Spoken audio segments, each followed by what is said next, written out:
Previously on Flowers for Zoe, Stories for Dennis. Today we're talking quite specifically about fentanyl. When we talk about withdrawal, we're talking about what happens to the body when the body is used to having this and now it suddenly doesn't have it. And it's still shocking to me that people actually think you can get through fentanyl withdrawals in 3 days by yourself without medical assistance. It's not using to get high, it's dosing to not be sick. We made an agreement that if me going to detox didn't end up working out, he would keep everything here in case I needed to come out and used for any reason.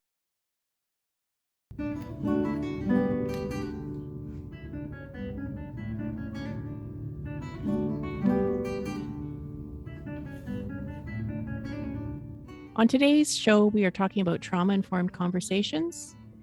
If this is an activating conversation for you, take good care, listen as long as it feels good for you, and reach out and get some support if you need it.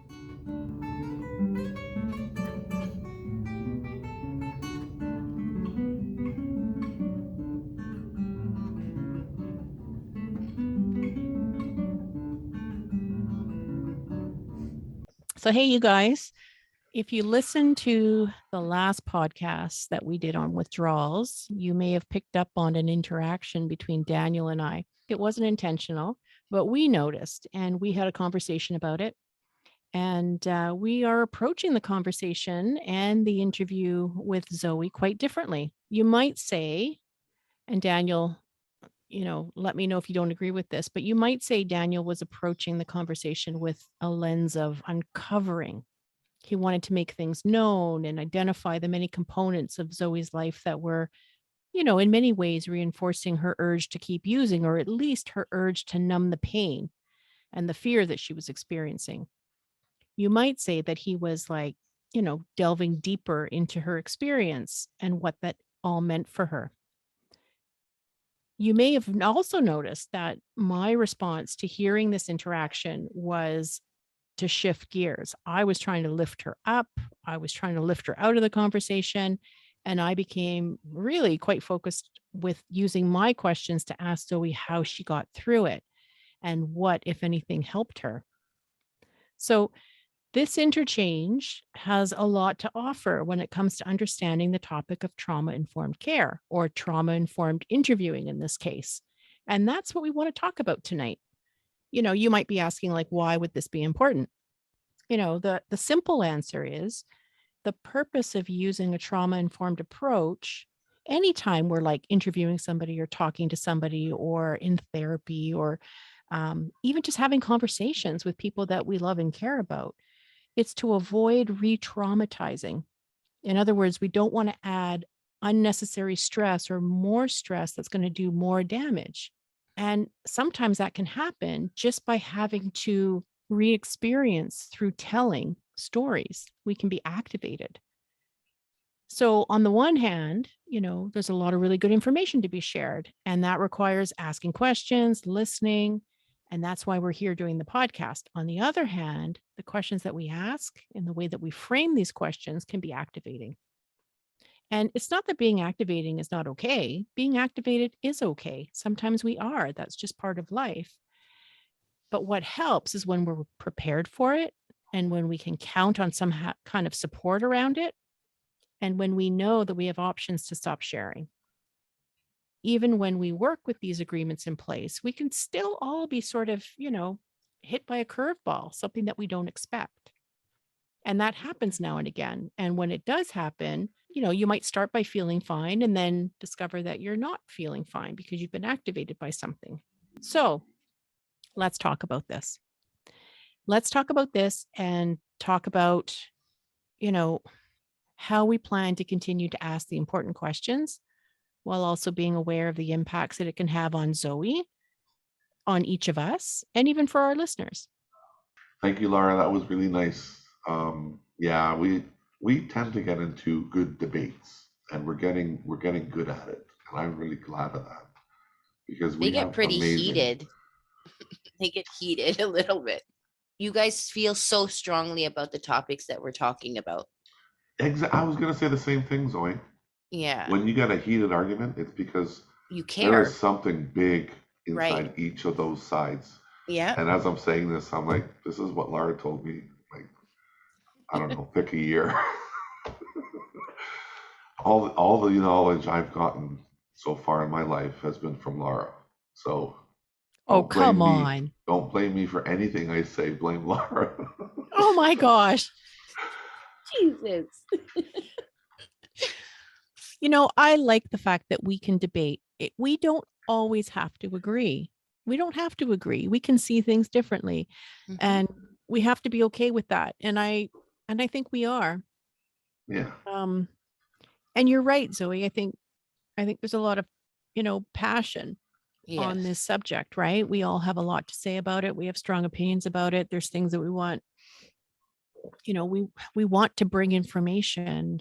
Remember in that first podcast we talked about none of us want to be quiet. No.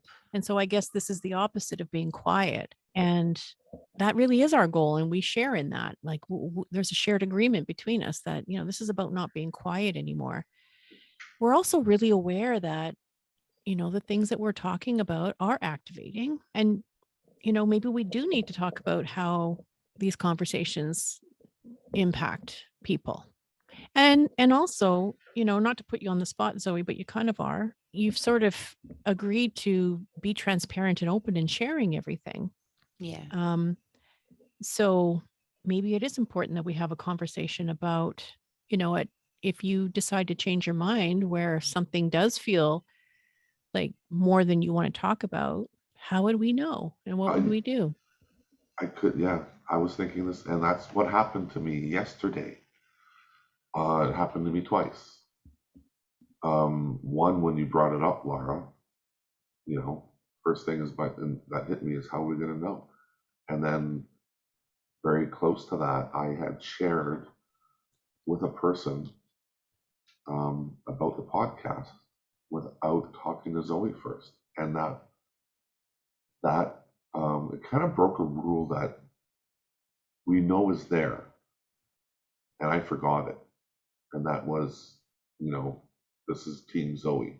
Nice. Yeah. And, I think that that's probably, that is a trauma informed lens, right? Like safety is one of the key components to what becomes trauma informed. So, in other words, when we think about safety, we want to make sure that the things that we talk about feel okay. It means that, we might record some information and then we might listen to it later and decide maybe it's not something that I want to share. And if that is to happen, then we won't share it. It's kind of that it's a commitment to ensuring that everybody feels safe and feels good about, what we're putting out there. As transparent as I've agreed to be with this podcast and on this topic or all the topics that we're choosing to talk about, I'll be just as outspoken on if I'm not comfortable with something. So you don't, you know what I mean? Like as long as we Mhm. talk about the situation beforehand, or if something gets to the point that I don't want to speak about, just know that I will, I won't feel no way to speak on that or let Mhm. you guys know that I'm uncomfortable with something.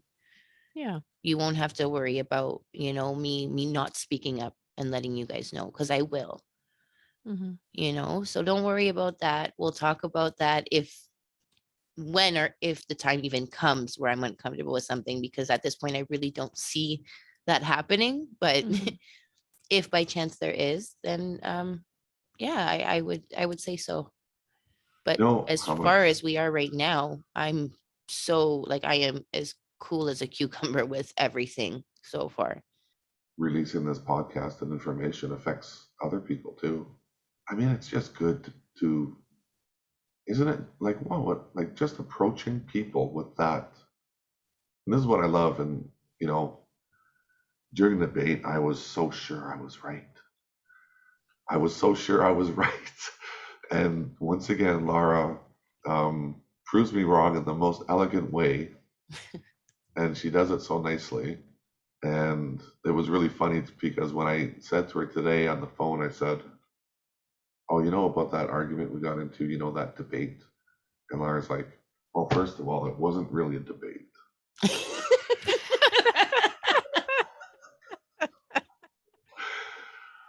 It was so funny.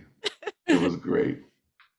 I think I hear you, Daniel, with it does affect other people. It does impact other people. And, we are getting ready to launch the podcast, and we are thinking about people that are close to us. We're thinking about family members that are going to be impacted by this.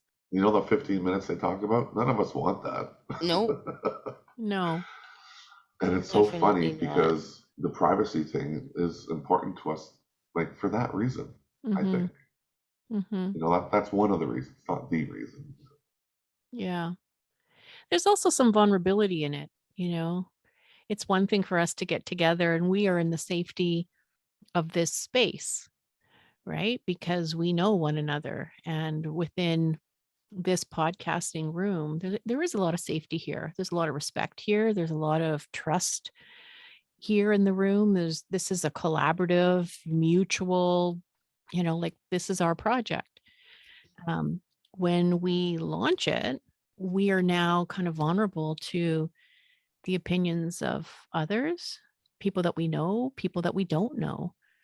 Backlash for decisions that they don't think were the right way. Yeah. Right? Like we're gonna get a lot of negative responses from people that don't agree with Well, stuff that we've done and stuff that we say. the first rule of podcasting I learned from Joe Rogan: do not go to Twitter, do not read the comments. Like I said, I think at this point, like I really don't give a fuck what anybody who wants to be negative about this has to say. Like I've said so many times before, if this what we're doing can help at least one person, I would feel like this was a success, all in all. I don't care who thinks what we did or say is negative. At the end of the day, what we did, it worked.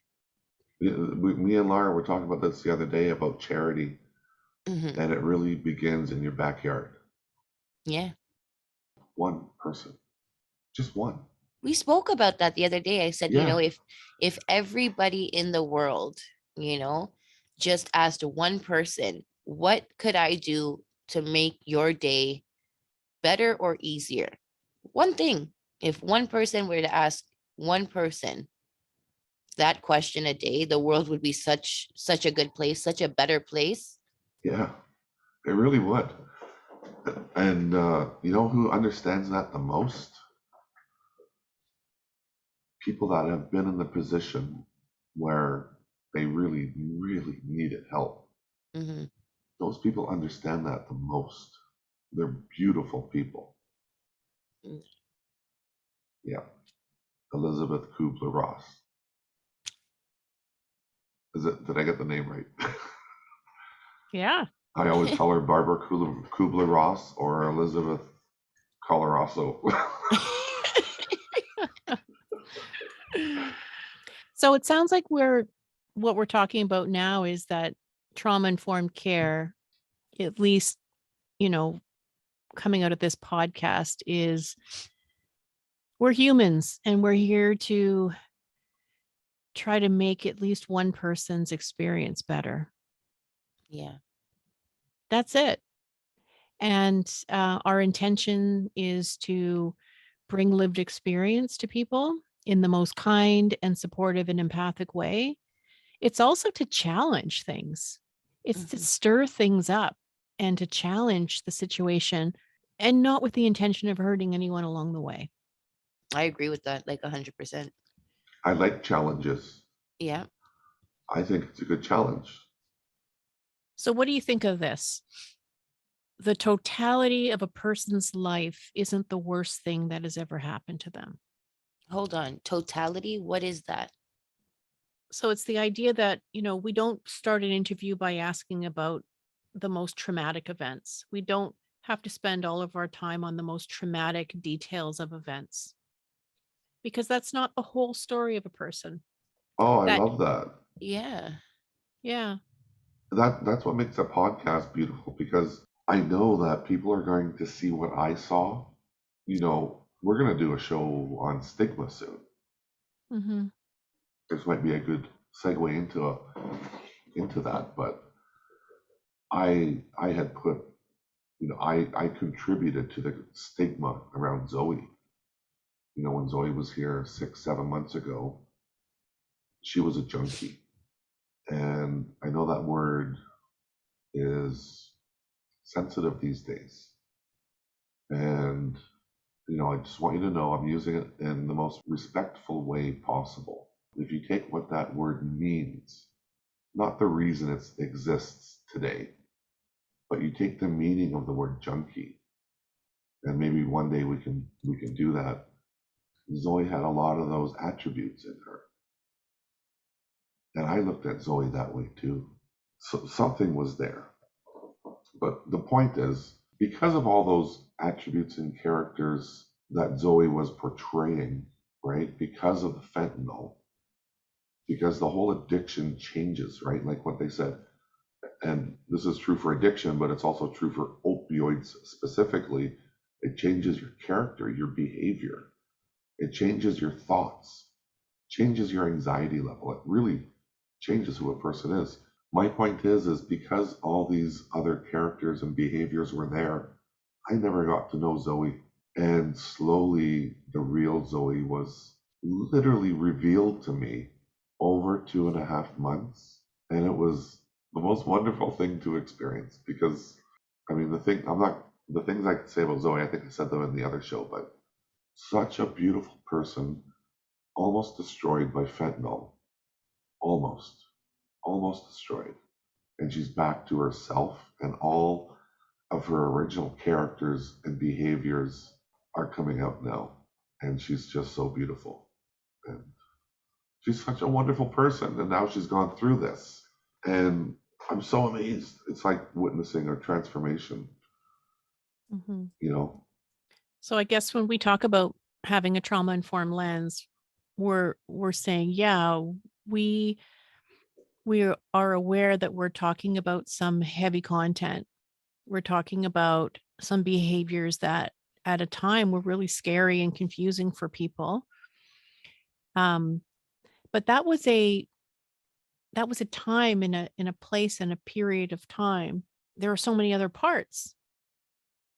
There's been so many other parts to Zoe's life and continue to be so many different parts to her life. And so even as we continue to record these podcasts, being really sensitive and aware of, not losing scope of that. And so even if I take us back to the conversation we had on withdrawals, there was a period where, you're really digging in and trying to get a sense of what the withdrawals felt like on the different point scale, right? When they were mild, when they were moderate, but really what they look like when they were severe, and just how scary that was for her, for you, and to really give the listener a sense of like, this is what it looks like, this is what it feels like, and this is the duration, how long it went on for, and this is how exhausting it was. But when we asked Zoe, how did you get through that? That is our attempt at being trauma informed in some degree, because it's really important that we lift ourselves out of that. We can go there for a little bit and we lift ourselves out of it because that's how we're moving along.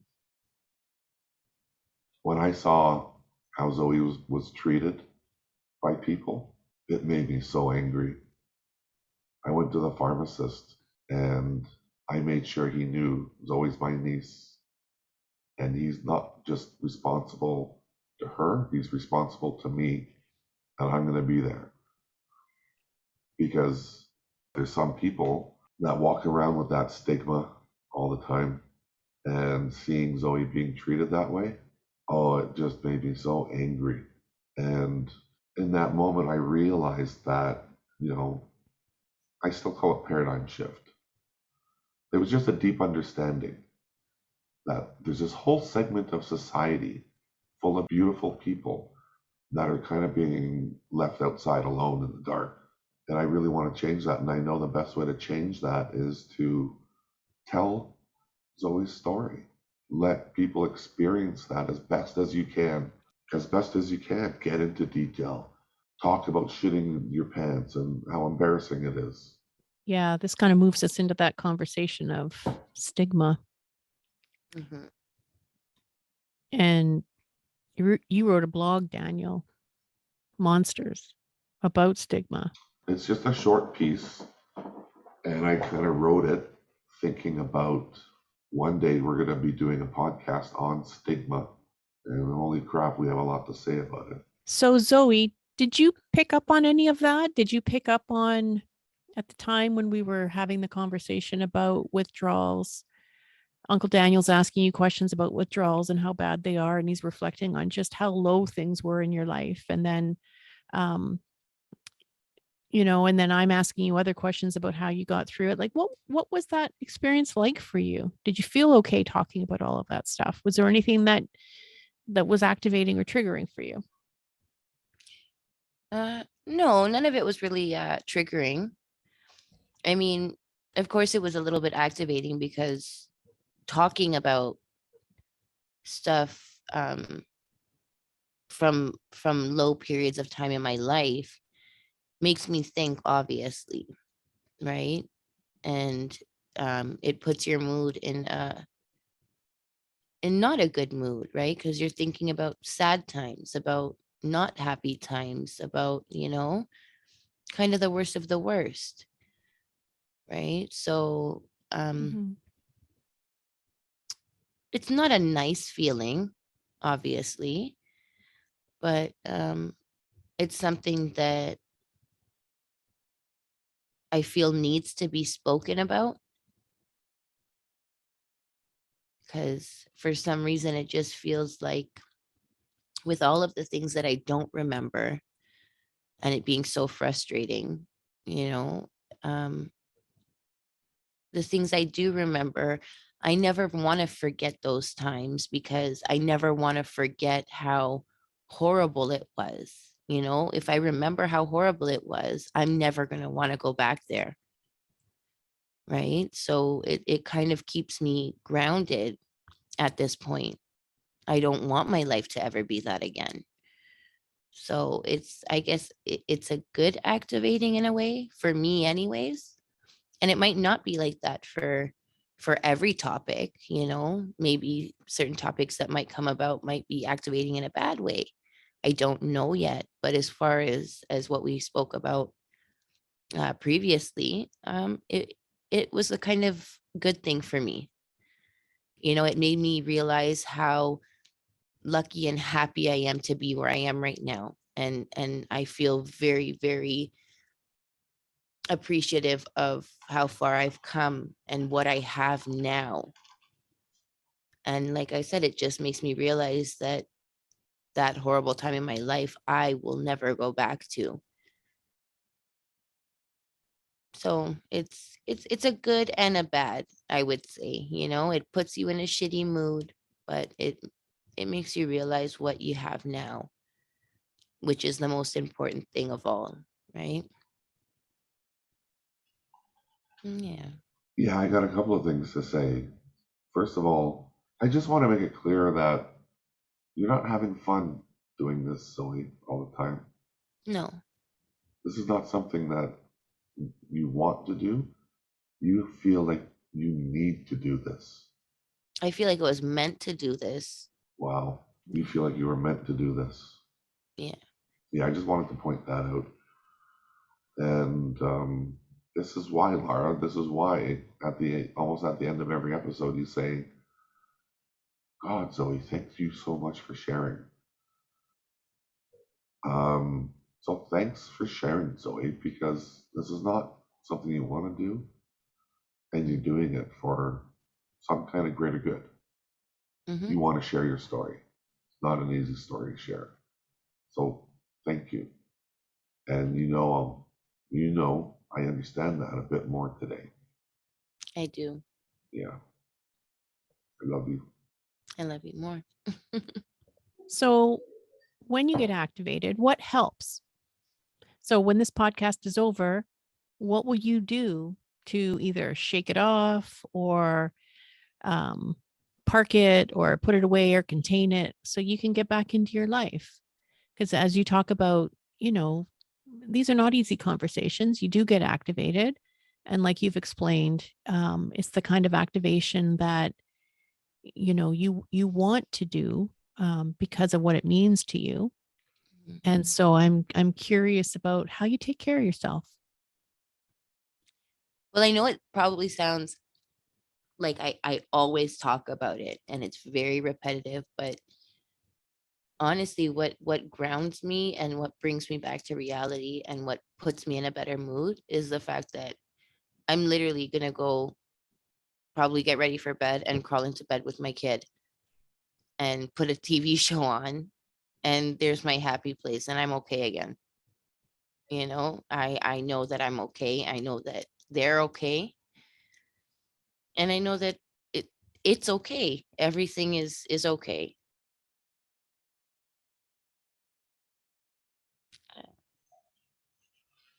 Hey, Dad. So we just finished recording podcast number 5. I feel like it's really taking off. I think we're gonna do something really good with it, and we're gonna help a lot of people that need guidance, that have questions, that need answers.